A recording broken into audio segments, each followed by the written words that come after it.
This episode of Rookie Hunter is brought to you by the Wild Sheep Foundation. Sheep Show is coming up soon, January 18th to 20th in Reno, Nevada. Get your tickets now before they sell out. Join the Lesson 1 Club and become a member of the Wild Sheep Foundation by going to wildsheepfoundation.org.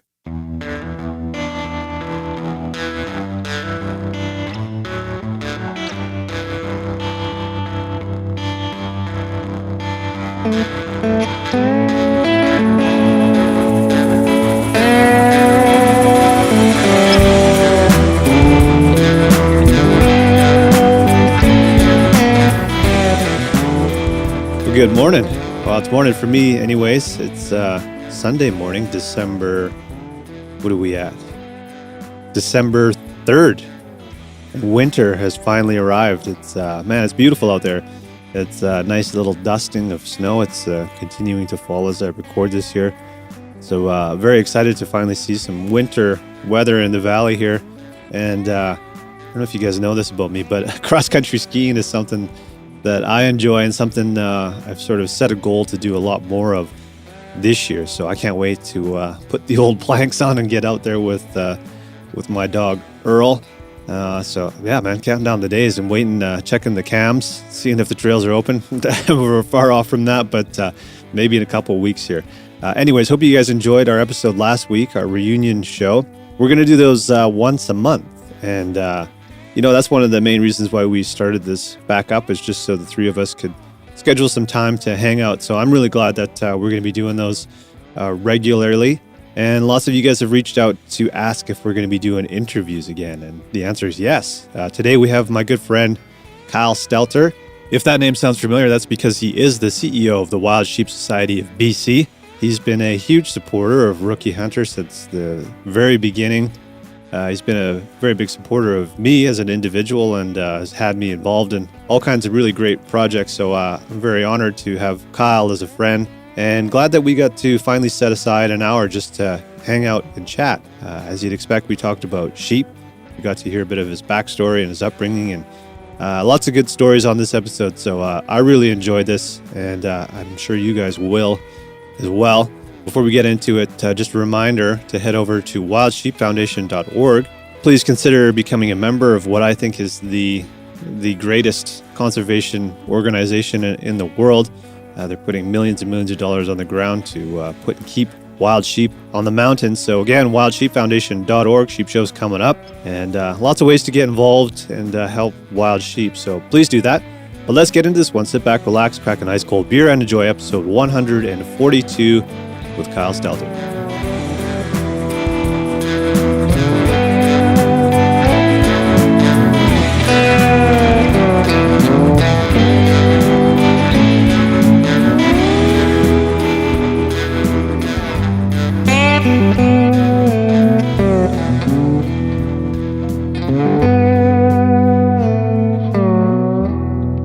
Kyle, welcome to the show.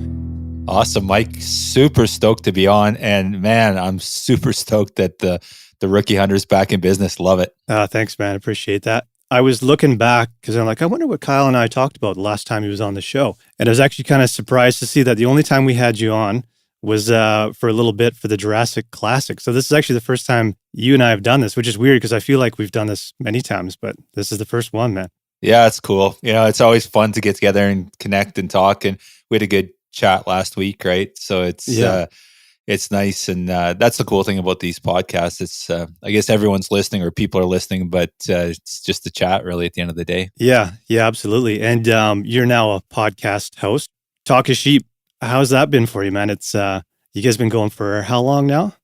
Yeah, it's coming up 3 years, and it's been a lot of fun, as you know, right? Like this stuff is addicting, and that there's challenges too, right? Some days it's easier than others, and there's a lot of things to be thinking about, moving parts and guests and a whole bunch of other cool stuff. But it's been amazing. I just look at I listen to a lot of podcasts myself, and I think it's just such a great sort of opportunity to have a pretty honest conversation, like a pretty genuine one. We're filled in this world of sound bites, so like 30 seconds here, 10 seconds there, and to sit down and if you actually care about something, an issue, and you want to listen to it for an hour, you could probably learn a lot about it. So I love it. It's fun. Yeah, absolutely, man. I was going to ask you what you enjoy most, but I mean, that's just kind of it. It's just scheduling an hour with somebody that you normally wouldn't get that time with, and just going for it, man, because everybody's busy. So, to carve out that time with somebody is pretty valuable and important these days. So, yeah, well said. And a lot of inspiration in BC here, like in the outdoor space, and in particular, the journal started it for me, and then the Rookie Hunter took it to that next step. And there's a lot of great people with a lot of great messaging out there, and there's a lot of inspiration around it too. And I kind of reached out to you and talked to you a little bit about it, and certainly Adam, and there was such support there too. I feel like this space, I guess it probably is a finite audience and only so many people, but I feel like there's a lot of support. And here you are reaching out. You got me on the podcast, and really cool. So it's a great community. I love it. Yeah, especially in BC. I mean, I think we probably have a lot of crossover of listeners and stuff like that. And over the years, there's lots of names you start to recognize with emails and messages on Instagram and stuff like that. And just such a great group of people that we're all connected to. So we're pretty lucky in that aspect. Yeah, pretty passionate group of people. And then it's been said so many times, I'll say it again, is we're in a mecca for hunting and wildlife and just beautiful BC. And yeah, there's some things we need to get better at, but it's pretty darn good. And if you start looking around, you don't have to look too far to realize that we got it pretty good here in British Columbia. Yeah. And pretty fortunate. Yeah, man, we're already planning for 2024, and our biggest challenge is deciding where to go. So that's our biggest problem, man, because we're absolutely spoiled. And we could do a blacktail hunt, we could do caribou, we could do sheep. I mean, it's pretty much endless, right? It just depends on the adventure and the backdrop you want, I guess, and otherwise we can go for it. So we're absolutely spoiled to live in British Columbia. Yeah, and I think that's, I remind myself often, don't lose sight of that. We're in a very unique spot, so unique to so many. And you look at these other jurisdictions on how difficult it is to get drawn, or even if you ever get drawn. And I just don't take it for granted. No, yeah, no, I was offered a gig in Montana years ago, and really, like, the point that was like the deal breaker for me was like, I don't want to lose my BC residency. I don't care how good the job is, man. I want to stay here. So yeah. I mean, Montana is absolutely incredible. I'm not knocking Montana at all, but just goes to show how good we got it up here, man. Yeah, absolutely. And it's easy to play the doom and gloom game, and I kind of get that sometimes. People reach out and it's like, yeah, I get it. And it's just like anything else. When you've had everything your whole life and somebody takes one little piece of it away, you're like, what the heck? Like, that's not fair. It's like, well, we still got it pretty good. I think we can't lose sight of that. Don't get me wrong. I think we should fight every day to preserve it. Absolutely. Yeah. That's not what I'm saying, but certainly we've got it good. Yeah. Yeah. No complaints. I want to go over some of your backstory, but before we do that, because it's coming up quick, the Mountain Hunting Expo for 2024, you guys have made some big changes. You got lots of exciting plans. Tell me about it, man. Yeah, super stoked, Mike. Like, I don't know. Have you been to our events before? Once in Kamloops. I can't remember how many years back now, but it was a lot of fun. Well, and we had a big event planned in 20, I think. It was the COVID year, and you guys were going to come. You're going to do a live podcast, and I was really stoked about it. And then, of course, we know what happened with the event there. But so the Wild Sheep Society BC has historically held our annual fundraiser. We called it our annual convention and AGM. We do our AGM and then it was kind of a weekend where we get together. It was a Friday night, was a fun night. Then Saturday we'd have a banquet, and we've kind of doubled down this year. We were able to move to a new venue in Penticton, and we've given it a new name, the Salute Conservation and Mountain Hunting Expo. And effectively what we're doing is we offer our Sheep Hunter University, basically give anyone that wants to go and learn how to sheep hunt, or just learn about the mountains, or maybe they are a sheep hunter and they want to get better at it. We bring in a bunch of experts. So this year we've got Aaron Snyder from Kafaru. We've got Adam Foss. We've got Frankie Foss is going to do a talk for us on some outdoor video work and cool. Capturing that side of things, and some other stuff too. I'm not sure if you're familiar with Julie McQueen. She's the president of Carbon TV, and very, very a very impactful woman in the outdoor space. So something to talk about, empowering women and getting them more involved in the outdoors and hunting, and also involved in conservation too. We'd love to see that happen. Yeah. And we've got a really dynamic list of contributors. Joe Appel's going to be there. He's going to do a talk. And we basically run that Sheep Hunter University from 10 a.m. to 5 p.m. all day Friday, all day Saturday. And you can come enjoy the convention. We got we'll have, of course, live auction, silent auction, our raffles, and then our big banquet and tons of giveaways. We're working on some really cool stuff for this year. We're having a podcast booth there, so I'm going to twist your arm hard, try and get the rookie hunt. I'm hoping you and Kelly can be there in attendance. We'd love for you guys to do a podcast or two. But the cool thing is we're going to have kind of all the, we want to get some really big names, and we already have some huge names there, but in the industry to sit there and people can, meet with these people and learn more about it. But it's just a great vibe, a great feeling about, mountain hunting and then conservation and, of course, awareness around wild sheep, of course. So venue change, that's kind of a big deal. What made you guys make the switch? Well, we've held it in Kamloops historically. We were in Kelowna a few years ago. It was about 10 years ago now. And we're capacity limited. And the one cool thing about Penticton is they've got a beautiful facility. It's called the Penticton Trade and Convention Center there.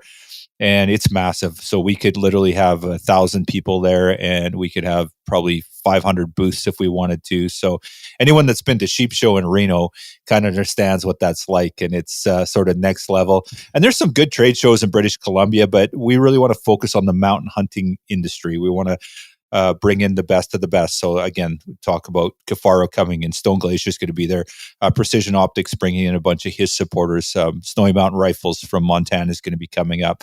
So we got these big names in the outdoor industry that are going to be involved, and it'll be kind of, it's going to be a smaller show in the sense that we're not going to have 500 booths and people selling macrame and doilies. It's going to be very specific to the mountain hunting industry. So, a lot of these shows are great, the outdoor shows, but it's really heavily focused on fishing or other sports parts of the industry. And that's really, we don't want to step into that. We want to focus on mountain hunting and the mountain hunting experience, not exclusively sheep. It might be goats, it might be caribou, it might be moose, mule deer, whatever, it doesn't matter. But the focus is on mountain hunting and kind of having that aspect of it there. And we got some really cool vendors signed up for it. So, it's a growth year for us, but we feel like our membership will support us, and we still want to have a really good turnout. We've got some excellent vendors signed up already, and but I think we're looking 5-10 years down the road and where it goes from here. Right. What are the dates on it this year? So we're going to do a kickoff on February 22nd. It's a Thursday, which like people are Thursday. And anyone that's been to Sheep Show, though, understands it. I think Sheep Show starts on Wednesday night, goes through till on Sunday. So we're going to start on Thursday night, and we're going to do a whiskey tasting event. And we're also doing a run in the park. So Matt Ward's going to lead a outdoor backpack adventure running through OMP, Okanagan Mountain Park. Yeah. It's going to be really cool. So we got some really good sponsors lined up for that, some great prizes. And then on Friday morning, we're going to get up for our Salute to Conservation Mountain Hunting Expo. I think the doors open at 10 a.m. And of course, there'll be vendors there. And Sheep Hunter University kicks off right then. So we'll have seminars kicking off right in the Mountain Hunting Expo itself throughout the entire day. Of course, our AGM runs on the Friday, so there'll be some stuff going on outside that maybe non-members aren't that interested in, and maybe they are, and that's great too. Come and listen to our annual general meeting, see what's happening for wild sheep. We'll be doing a bunch of updates on projects and stuff that we're doing in the province. And then we're actually going to show some films there. Beyond Bonds is our new women sheeping conservation and women hunt film that we've collaborated on. We're going to show the film there as well. Right. And then Friday night's the big event. We have our big banquet, and it'll be a live and silent auction and raffles and all the fun stuff that people are used to with us. Saturday morning, get up bright and early for a life member breakfast, and then kind of rinse and repeat. We're working on a happy hour, so 3 p.m. you show up. We're still working on some sponsors on that, so we can't confirm it. But if all goes to plan, there'll be a happy hour around 3 o'clock, so Perfect. People will show up and have some free beer. And so it's just, we'll have the podcast studio there, and we're trying to get the good people like yourselves over there to do some podcasting, and just a great weekend. And then Saturday night, I didn't mention Friday night, we have our Stone Glacier backpack races, and that's always a good time. Yeah. I don't know if you've seen the pictures from last year, but it's just ridiculous, the wipeouts and stuff. But a lot of fun, and Stone Glacier sponsors that, and the winning team gets a set of Stone Glacier backpacks. Oh, nice. So like $2,000 worth of prizes, men and women. So awesome. It's a great opportunity for the ladies to get involved. And then Saturday night's our big banquet and fundraiser. Awesome, man. So if people want tickets, and what's the hotel situation? Yeah, so head over to our website, wildsheepsociety.com, and on the homepage there, you'll see registration. All the hotel information's there. The main hotel that we're staying at is the Penticton Lakeside Resort, but honestly, there's 15 hotels in Penticton, and they're anything budget-wise, you can go anything from there's some cheaper options to higher end. The Penticton Lakeside Resort's given us some favorable pricing, and we're going to be running a shuttle back and forth between the hotel and the venue there. So, yeah, February 22nd, 23rd, 24th, and typically we do sell out. Now we're growing this year a bit, so we've got some more seats, but in the first couple of weeks, we had roughly 20% sell out. So, nice. I do expect that at the end of the day, we probably will sell this out. So you don't want to wait too long if it's something you think. And you can buy tickets for the whole weekend, or you can just come and try Friday night, Saturday night, whatever you want to do. Sure. You can just piecemeal it, whatever works. Awesome, man. So, I'm excited. Can't wait. Yeah, me too, man. I'm super pumped. So. Good. Well, man, like I said, I feel like we've known each other for a long time, but I don't know a ton of your backstory. I know that you've been in Victoria for quite a while. Did you just move? Yeah, exactly. Yeah. So you'd reached out and you're like, oh, let's try and set something up. I'm like, oh, yeah. So we actually relocated up to, still on Vancouver Island. We moved to Comox Courtney, the Comox Valley.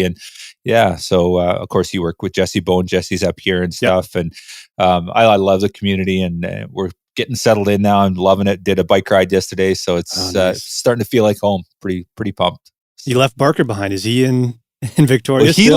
Well, he left me behind, actually. Oh. He moved up to Ladysmith, which is where I was living before. Okay. Him and his wife, they built a beautiful home on Yellow Point there, just outside of Ladysmith. And so he's kind of halfway, while he's a little closer to Victoria than I am. Right. I took it a little further and went further up. So nice. Yeah, I'll have to get caught up with him too. Yeah. But did you grow up in BC or? No, I'm an Alberta boy. Actually, okay, I was born and raised, in southern Alberta. Yeah. So, yeah, it's pretty cool. I grew up on a farm, and that's kind of where my appreciation for all things wild came from. My dad and my grandfather, they were both hunters, and pretty serious hunters, but not like kind of truck hunters, I guess. Yeah. It would be kind of the most appropriate. And in that country, there's a lot of prairie, grasslands and wheat fields. So it was more kind of like drive from, one area to the next and check things out. There wasn't a lot of cover there. So it was a different kind of hunting, but I grew up on the farm, and, of course we had all kinds of cattle and horses and chickens and everything. So you had a real appreciation for looking after your wild things or wildlife or life, I guess, period. And then you wake up every morning and there'd be mule deer in the yard, whitetail. And I just remember there's such an abundance of wildlife back then, and in our area in particular. And actually there is still, like, if you go back out there and you drive around, you're going to see mule deer, you're going to see elk, you're going to see whitetail every single night. You'll see prairie chicken, grouse. There's quite a bit of an abundance of wildlife out there. So, and not so like, even when you go mountain hunting, right? You go sheep hunting, if you see 20 animals when you're out on a hunt, you're doing okay, right? It's you just don't see, I guess maybe the land is it's more abundant, or more, I don't know, does a better job of providing, and so that you just see more animals. I'm not sure what it is. But, yeah, for sure. So did you start hunting pretty early then, if your dad and your grandfather introduced you to it? Yeah, my grandfather passed away when I was 4, I think, and that's my only memory with him is hunting. And so, my early days, I spent a lot of time out there with them. And I think the first, I'd go with them every time they would go out. And but in Alberta, at 10 years old, you could get your hunting license. Right. So at 10, I got my hunting license, and I was in school one day, and we're busy, and my teacher came and knocked on the door, or the principal actually, and told me, she goes, "Oh, your dad's coming to get you." And I'm like, "Oh, what's going on?" No idea. I'm like, death in the family. Like, I don't know. I didn't really know what's going on. Yeah. So he picks me up, and he storms out of the parking lot in the school, and he goes, "Oh, there's a hell of a 4-point out in, whatever, in Allen's pasture. We got to get you on it." So pulled me out of school, and we went chasing mule deer, and I wasn't successful, of course, and took me back and dropped me off. But that was kind of my first hunting experience. But that's great. He was really focused on getting me a really nice mule deer my first year. And and we were successful. I shot a really nice 4-point when at 10 years old, and Wow. yeah, it's one of my favorite photos of all times. Is I'm all dressed in red and nothing fits me in it. I got this old rifle, but this beautiful 4-point mule deer, and it was a pretty cool experience. Nice. So most of your hunts in your younger days with your dad, or did you have friends that you would hunt with as well? Or I hunted primarily with them. Of course, weren't even old enough to drive until, and was at 16, I guess you could get your driver's license. You get your learner's license at 14. So until I was 16, I hunted a lot with him. I just walked down, like literally deer would run through our yard, and typically we wouldn't shoot them in our yard. Typically, I say, but yeah, it was, and when I say yard, we had quite a big, field and pasture and all that sort of stuff. So, but until I was 14, I mostly hunted with my dad. And then I kind of got typical, I guess, you go off to college and do your thing. And I didn't really do much of it, but I had some really good friends I met in college that got into it. So as soon as we kind of graduated, we went out and did quite a bit more hunting. So a mix of things. I haven't really hunted much with my dad in previous years, but I've been out a few times. I was out for mule deer, I think 2 years ago, and was able to go hunting with him, which was nice. great. That's awesome. Yeah, it was good. So that's cool. Yeah. So what brought you out to British Columbia? That was work related. So I was an airline pilot.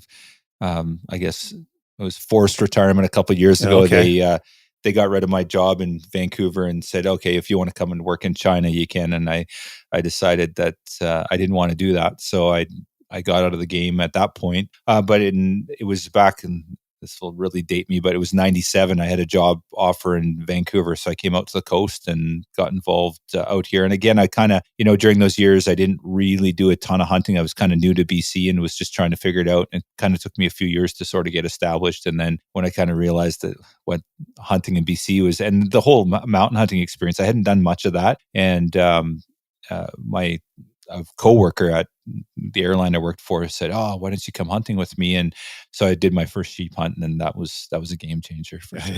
Yeah, that first hunt, and that's a question I had on here.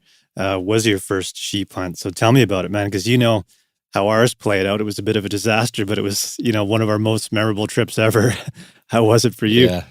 Well, like you said, the most memorable trip ever. But and I guess you could say there was parts of it that was a disaster, but parts of it that was amazing. And I was really, really bloody lucky. First of all, I got paired up with the right guy. I had a mentor that was incredibly experienced in the mountain. He'd been on several sheep hunts and all kinds of mountain hunting, and he'd done it his whole life. So he was very experienced. And Mike took me out, and we did a fly-in trip, and actually to an area that you're familiar with.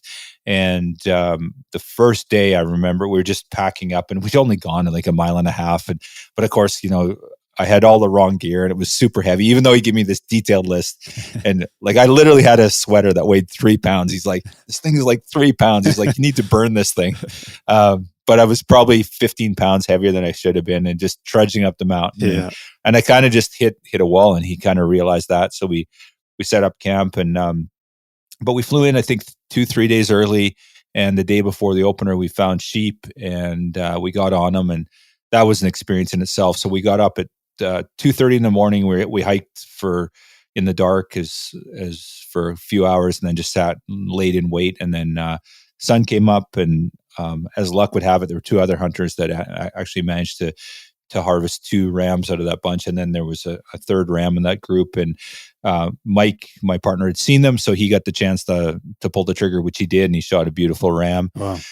So we hiked that one back to the river, and then we kind of went to a brand new area, and we hiked up. It was probably about a day hike from the lake.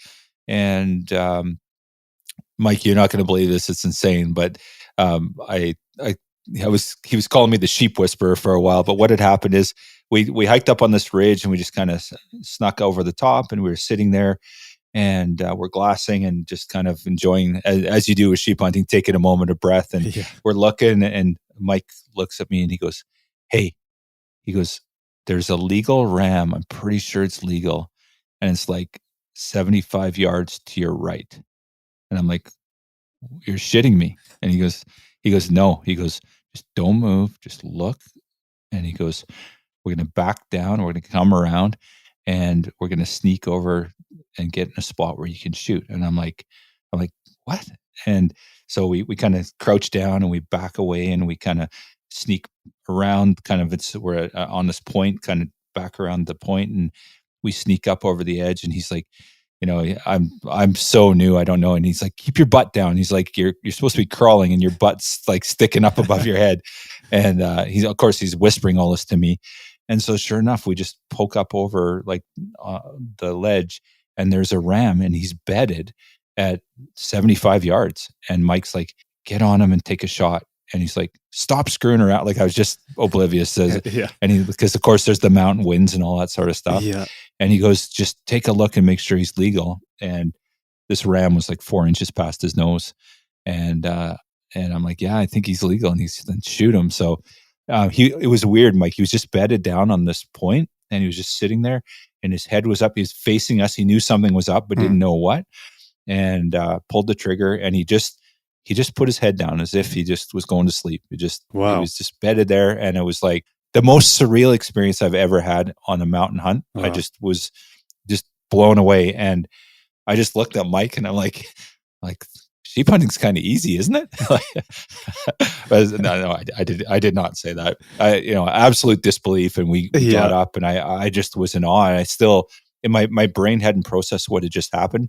And but just the weirdest thing, so we were sitting there and glassing, and Mike had looked over, and this ram just came up, and he just bed down right there. It was obviously his resting spot, and it was 75 yards so he came to us, because we hadn't crossed right there. We were down maybe 50 yards from, but had we been 10 minutes later, we would have definitely scared him, because we would come over the ridge and he would have taken off. So it was just really, really. And of course, that's how it works with sheep gods. Is luck is more, is a big part of it, right? So, a hunt of a lifetime, and he was a beautiful ram. They CI'd him at 13 years old. He was over 40 inches. Wow.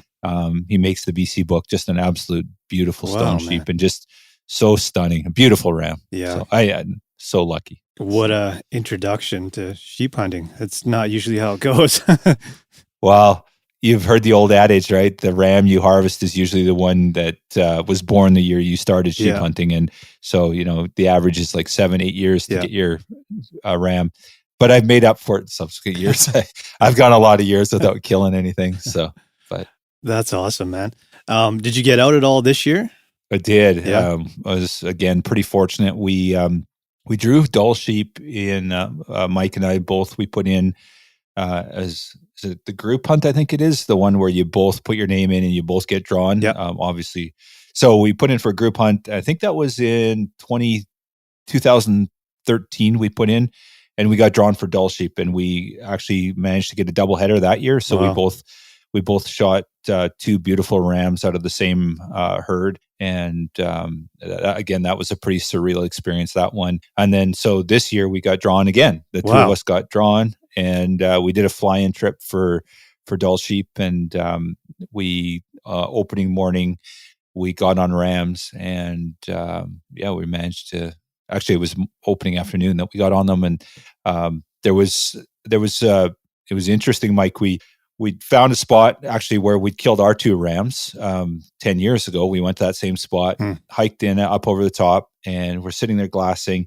And within 5 minutes, Mike's like, "There's rams," and we counted them. There were 16 rams bedded together. Yeah, just 16 Dull sheep. You can imagine, right? Yeah, absolutely, just breathtaking. They were about probably 1,200 yards away. I can't remember the exact distance, but there was across the valley. And so we're sitting there watching, and there was just one ram that just stood out. He was way past his nose, heavy.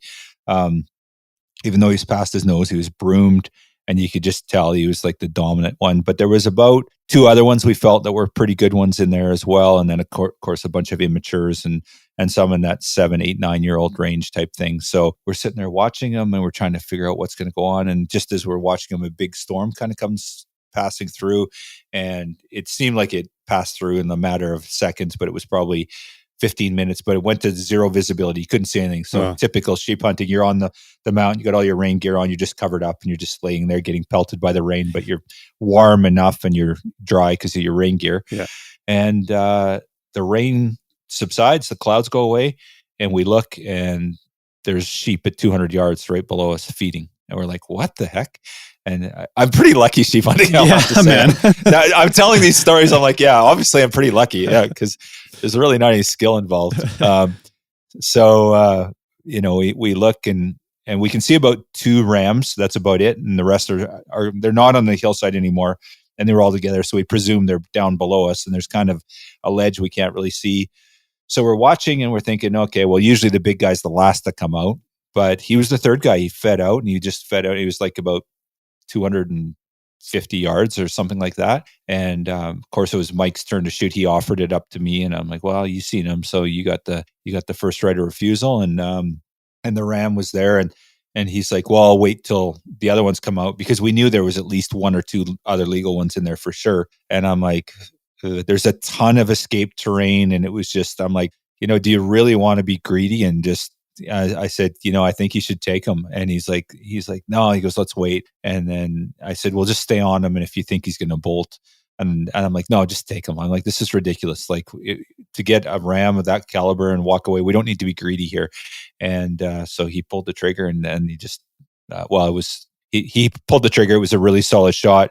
And then he turned and actually was facing directly away from us, and he put another round in him. And it was the Texas hard shot, literally the Texas hard shot right in his sphincter, and just it didn't. Believe it or not, it wrecked 0 meat, but it was all he had for a shot. And he was kind of there was some escape terrain there. We were kind of worried he might run off and get in a spot where we could get him, and he made a perfect shot on him, which is crazy. But great, yeah, wow, so, yeah, it was awesome. Yeah, man, that's insane. I wish I had a few stories like that. Even one of those. No. Well, and it's pretty clear that it's just luck, because there was not lucky that I found a good hunting partner. My hunting partner knows what he's doing, and I just got lucky to be in the right place at the right time. Yeah, well, timing is everything, and luck certainly is too. And even though we're still in the less than 1 club, it's just going to be that much better when it finally happens one day. Well, so I wanted to find out your sort of path to the Wild Sheep Society of BC. But I think with the luck that you've had, it was sort of, you had to take the role with those sheep hunts. The path was already cleared out for you. But no, how did you get involved with the Wild Sheep Society of BC? Were you involved with any other organizations, or? Yeah, not particularly. I say that, but there's a bit of a disclaimer there. So what happened was, I mentioned my hunting partner again, Mike. The first year we went sheep hunting, he bought me a Wild Sheep Society BC membership. It was a 1-year membership, $50 or whatever it was, and so I'm like, oh, okay, whatever. I didn't know. I'd never heard of them. Like, I just didn't know about the society, what they did, didn't know anything about it. So I'm like, okay, cool. And then he goes, well, we should go to their convention. And I'd missed that year that I bought it, but it was, so let's go to the next year. And it was the year I got drawn for Doll Sheep. And so I'm like, okay, I'm like, sure. So him and I go to it was in Kelowna that year. And I didn't know, and Mike he couldn't make it there until late. He was busy working or something.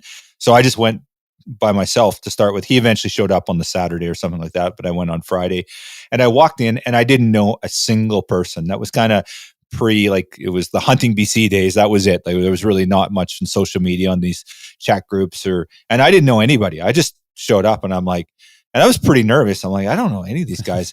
And I walk in, and of course, one of the guys was Rackmaster, who's Trevor Carruthers off of Hunting BC, and he's a taxidermist. And I'm like, oh yeah, I kind of knew Trevor, so we kind of chatted. And then guys had found out that I'd gotten my Doll Sheep hunt, and Trevor said, oh, well, you need to talk to this guy. So he took me aside, and that guy sat me down, and he like got the map out, and he said, okay, this is where you're going to kill your ram. Like, I'm like, what? I'm like. So he literally drew an X on the map, which is that for anyone that knows about sheep hunting, that never happens, but somebody did that for me. And I'm like, wow, these are my kind of people. And now sheep hunters traditionally aren't that generous, but this guy was, and it was exactly where I killed my ram, believe it or not. But it was just such a great experience. Immediately, you felt like family. And, all those people I met that first year, they're all still close friends of mine, people that I correspond with pretty regularly. And of course, I crave to see them when we go to all our different events and our shows. So that was kind of my first experience just becoming a member. And that year, I was like, blown away. I'm like, oh man, this is amazing. So the president at the time, I think, was Rob Kopecki, and I went up to Rob and I said, and again too, like, it's really cool. Like, you walk up to the president of the organization. That's, that's so, I don't know. It's just cool that you can do that. Yeah. And I just said, hey, if there's anything you need help with or whatever, I'd love to volunteer. And he's like, yeah, sounds good. And then I never really heard much, and I didn't really follow up. And then it was about 3 or 4 years later, there was, you mentioned the Jurassic Classic. So this was a fundraiser that the Wild Sheep Society BC was working with the BCWF with at the time. And so during that time, the BCWF had asked me if I wanted to sort of be their representation on the on that committee to organize the Jurassic Classic. And so I said, sure. So Trevor and I, ironically, Trevor was the other guy, and him and I both volunteered on the BCWF side of things. Now the BCWF's no longer involved with it. And I never, with the BCWF, I hadn't really done anything else for them, but they just asked me if I would be interested in that. I said, sure.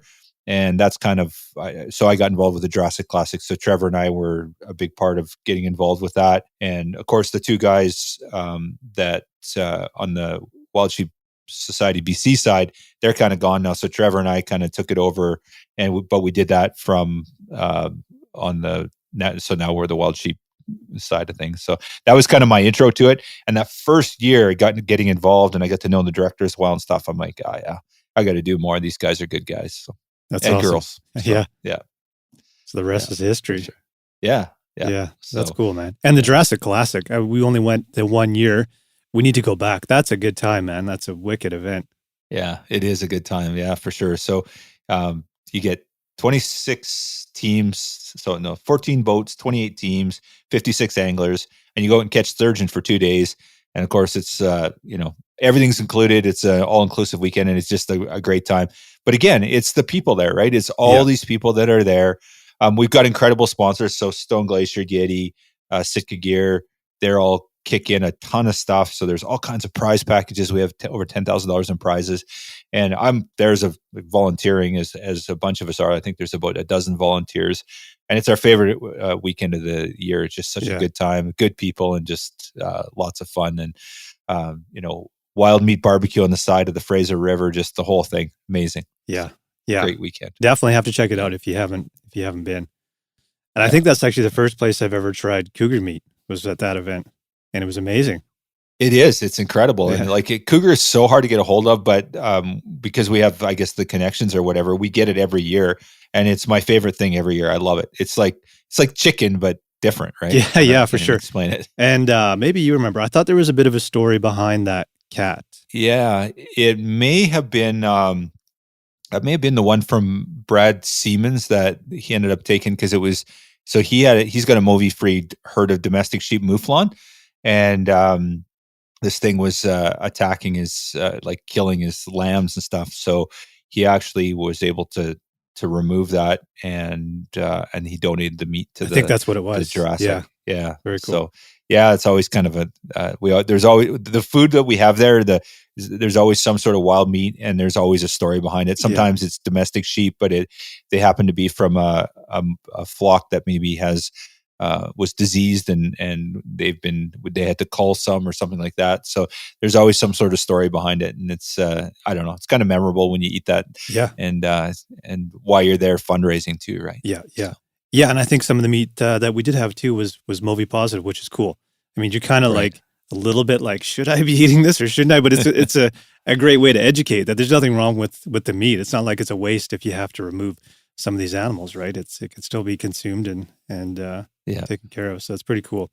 Well, and you guarantee there's a lot of those domestic sheep that get sold to the industry that are impacted by Movi as well. They've got the disease as well. But of course, like you said, it's has to do with the respiratory tract. It's nothing to do with the meat. The meat's still great. Yeah, exactly. Yeah. So that's great. Yeah. Movi is something that I wanted to talk about. And Filter Studios, if anybody doesn't know, did an amazing film called Transmission, which came out, about a year ago now? It's been out for a while. Almost 2 now. Yeah. It's it's been a while now. Yeah, exactly. So it feels like it hasn't been that long. That's crazy. But yeah, incredible film. And they were filming it during the pandemic, which kind of adds another layer of making it an interesting documentary. So people should definitely check that. I'll put some links in the show notes or something like that.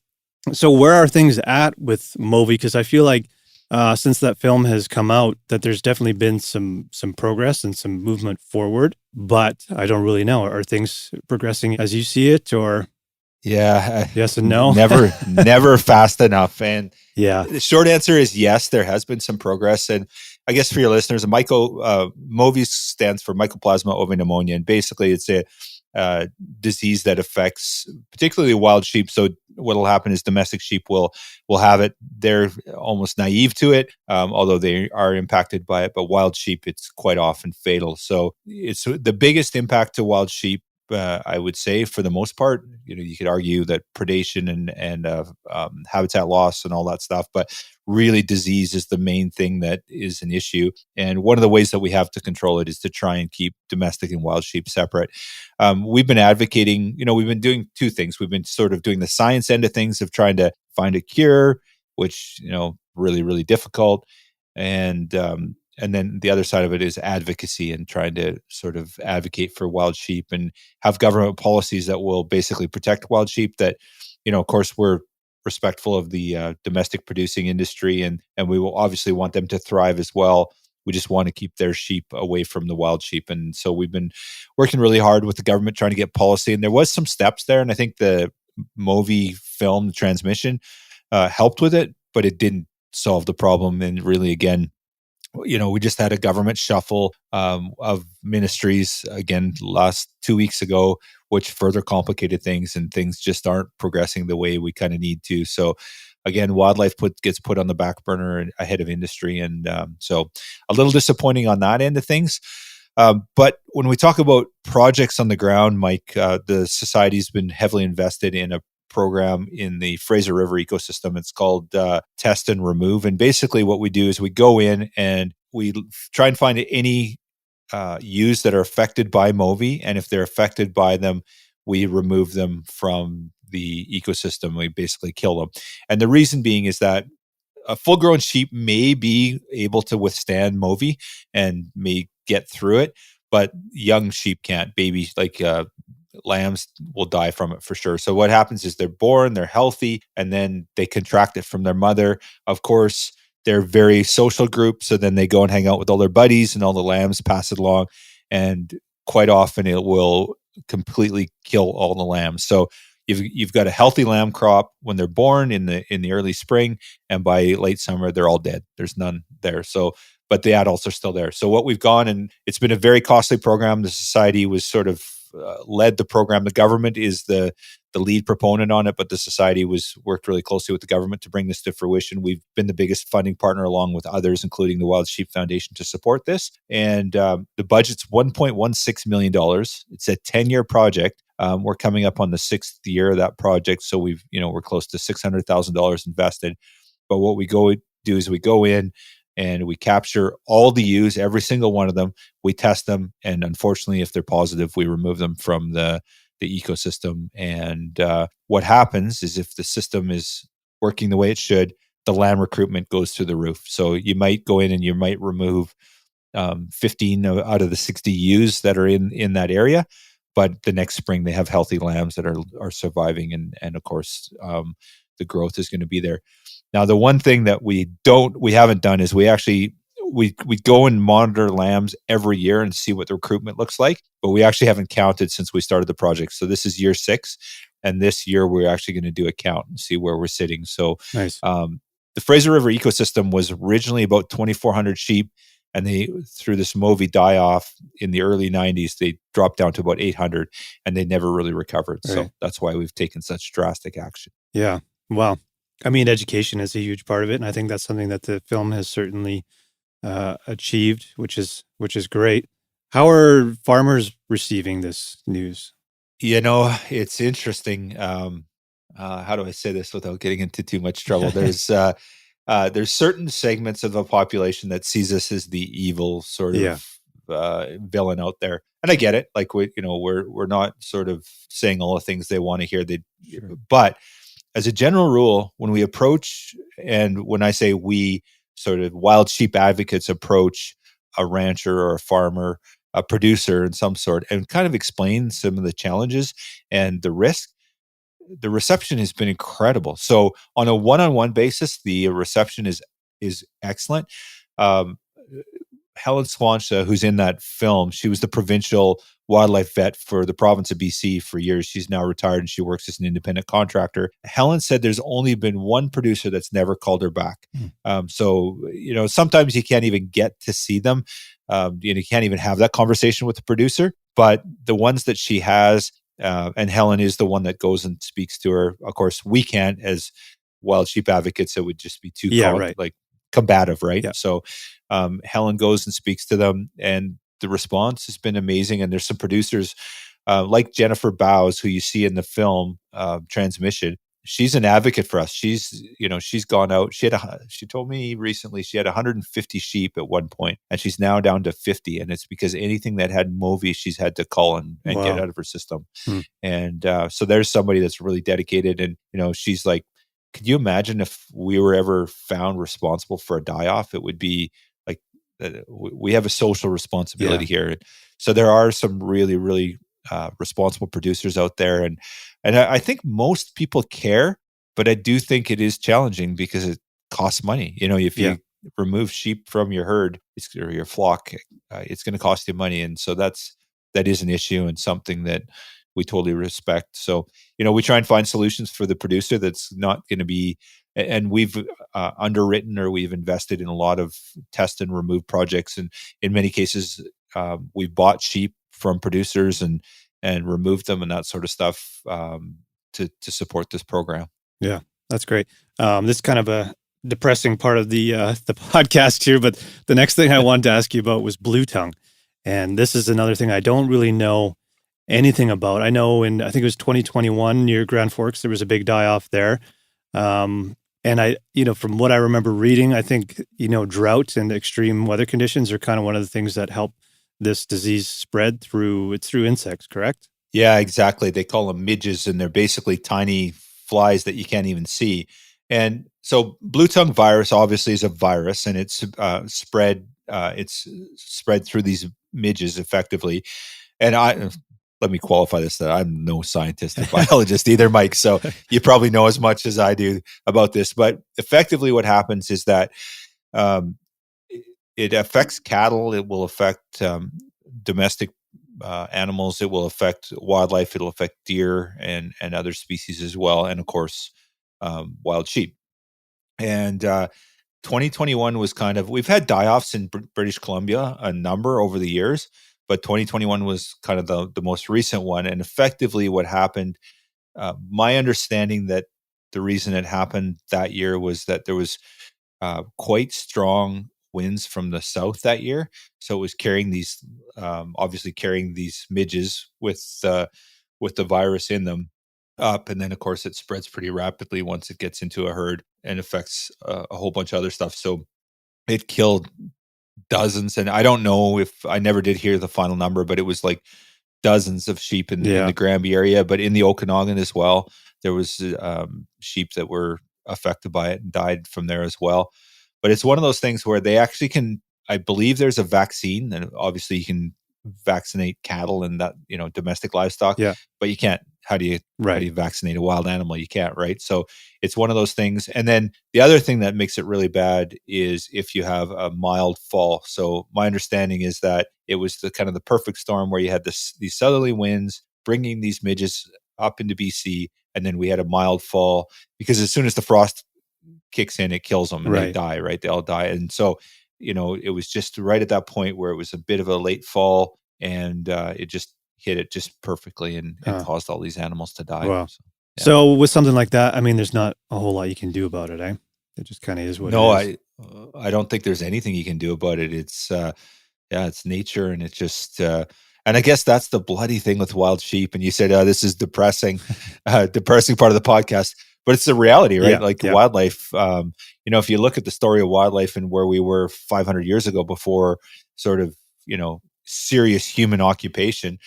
There was an abundance of buffalo everywhere, and you just an abundance of everything. So the story of wildlife is a little depressing overall if you look at it. But to me, it's inspirational because we can actually do some things to put some things in place and do some things to support wildlife and make sure they're there for future generations. Yeah. So. Yeah, absolutely. And that's kind of where I wanted to end off. Volunteer opportunities. If people want to get involved and help out in BC, what can they do? Well, everybody wants to go and grab a sheep and get their Insta I want photo to. and me too, man. I've never done it. And actually, we may have a really, really cool opportunity for that very soon here. And I can't say anything yet, and I won't say it until it happens, but there may be an opportunity for some people to get some hands on sheep.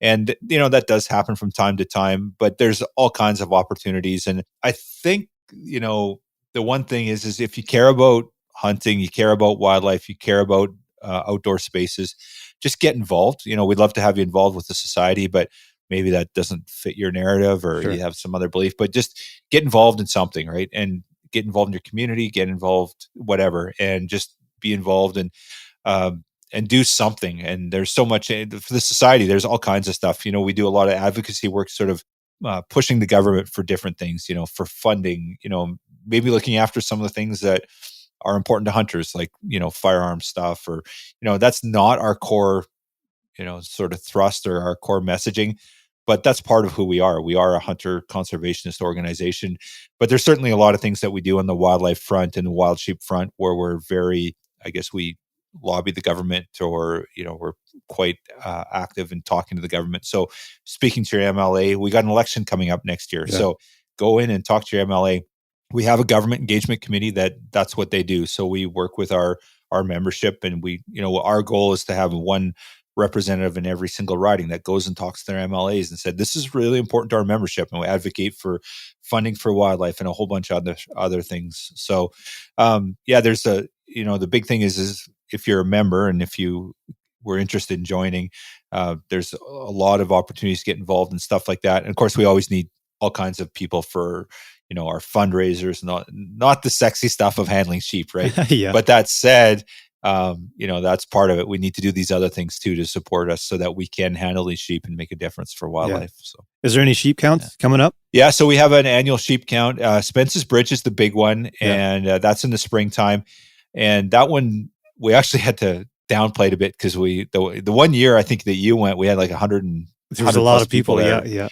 Yeah, and it was a little overwhelming. And we actually we're in the Cooks Ferry community. It's the First Nations organization in that area, and I think it was a little overwhelming for them. Sure. And rightfully so. We've worked really hard to make sure we communicated better in future years, and we still have a really good group of people show up, but we try and separate people a little bit better. And then we always have we need people on the Fraser River really badly. We got a really cool opportunity coming up. So it's called a Ruck for the Shoe Lap. So Matt Ward's involved in it. And basically what it is it's 2 days of the shoe laps, which is a ways out. It's a bit of a drive from the Lower Mainland, but you can get up in the shoe laps and basically go count sheep and basically hike while you're at it. There's going to be competition. It's sponsored. We're going to have a bunch of really cool giveaways, give away backpacks and a whole bunch of stuff like that. It is a bit of there's $100 sign up fee, but all that money is going to go to buy collars for these shoe lap herds. Yeah. So it's going to go for a cause. And we're only limiting it to, I think there's 15 or 20 people we've limited it to. So it's going to be a great time. And Matt's super fired up. He did one last year at Canada Day in the Okanagan. Yeah, we went with him this year. Okay, you're on that. Yeah, right on. So this is kind of on steroids. So we're going to do the shoe lap one. It's a 2-day one. Nice. And test some gear, take some cool gear out, test that out, and then just the whole experience. So yeah, it's going to be a lot of fun. I'm in on that I think it'll be great. Awesome. Right on. Yeah. Yeah, for good sure. stuff, man. Yeah. Cool. Well, before we wrap up, anything else you wanna add? No, I don't think so. I think just a couple things. First of all, thank you for all you're doing and I'm so glad that you and Kelly and you. What's the third? Is Garrett? Garrett, he's back with us now too. Yeah, right on. He filled in for me, and now the three of us are together. So yeah, awesome. So I'm really stoked about that. And then I guess thing is, I sort of mentioned it earlier, but anyone that wants to join, we're always looking for members. There's strength in numbers. And, just when we go to the government, we sit on the provincial hunting trapping advisory team. We go and meet with ministers and we do this advocacy work. And when we show up and we say we have X amount of numbers of membership, they listen. And if you have 10 members, they don't listen as much as they do if you have 50,000. So, get involved. Love to have you as a member of the society.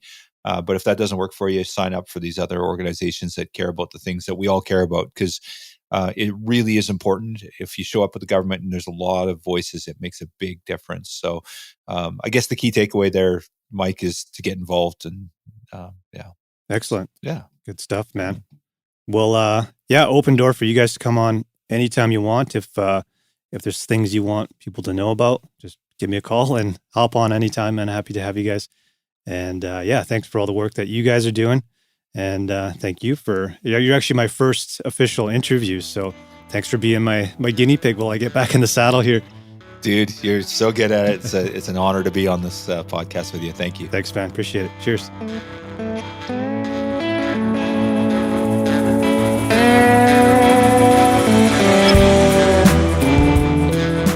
Well, there you go. What a gem of a human being Kyle is. That was a lot of fun, man. Some really great stories in there. And I did put a link to Transmission, the film we discussed, that you're actually going to hear more about here in the next week or two. Might have a little interview with the Filter Boys coming up. And I've also put a link to the Wild Sheep Society of BC. If you are a resident of British Columbia and you're not a member of the Wild Sheep Society of BC, please consider becoming one. And just get involved in any way you can to help wildlife in British Columbia. So thanks to Kyle for coming on the show. If you guys want to help us out, Rookie Hunter's sort of going through a rebirth. So ratings and reviews are going to help us come back and be visible on all of the various platforms. If you're a Spotify listener, you can leave us some stars. 5 would be great. And if you're listening on Apple Podcasts, some stars and a review would be nice. We read all of those. And love hearing your guys' feedback on the show. So please, if you don't mind, just takes a minute, and it helps us a lot. So thank you to everybody who's done that in past years, and everybody who's about to right now. So great to be back, guys. Hope you guys are enjoying what we've put out so far. We will see you again next week, and enjoy the snow if you're somewhere snowy. So talk to you soon, guys. Cheers.